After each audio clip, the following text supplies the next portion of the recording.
All good communities start small. And one of the big misconceptions around starting a community or a group is that you need to have zillions of fans or zillions of followers in order to make it valuable. And honestly, it's actually couldn't be further from the truth. The massive communities have some of the hardest times maintaining value because there's so much chaos going on inside of it.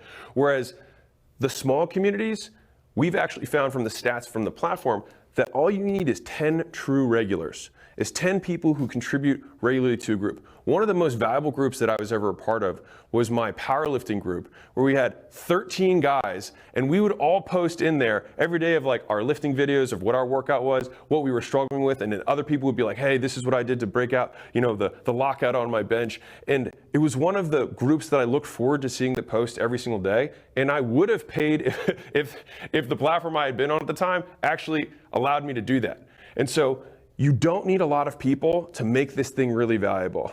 And so if you're like, okay, if this is all I need, then where do I start? Start with 3, all right? And start with 3 people because 3 is on the way to 10.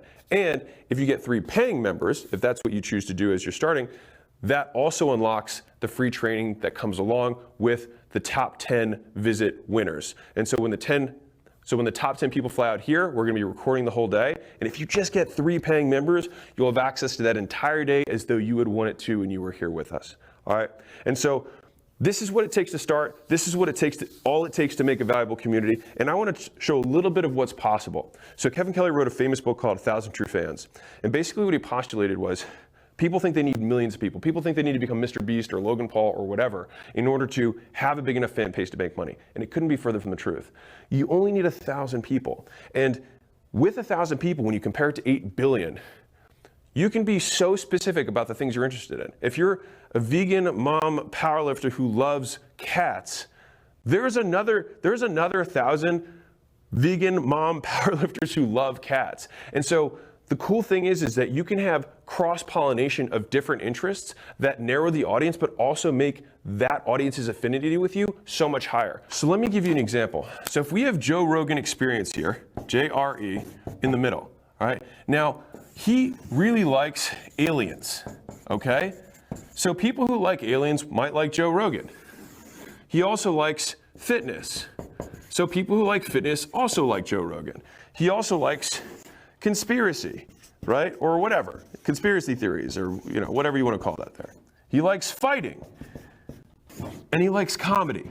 Now, if you were to say, hey, I want to start a group of aliens, comedy, fighting, conspiracy, and fitness, people will probably tell you you're absolutely insane. But the thing is that there's tons of people in Joe's audience that only like one of these topics. If you like 2 of these topics, you'll like Joe even more. If you like all of them, you'll become a hardcore Joe Rogan fan. And so whatever you are, you probably have multiple interests. You can create communities around multiple interests that you share, and people who share those interests with you will also join and like you even more.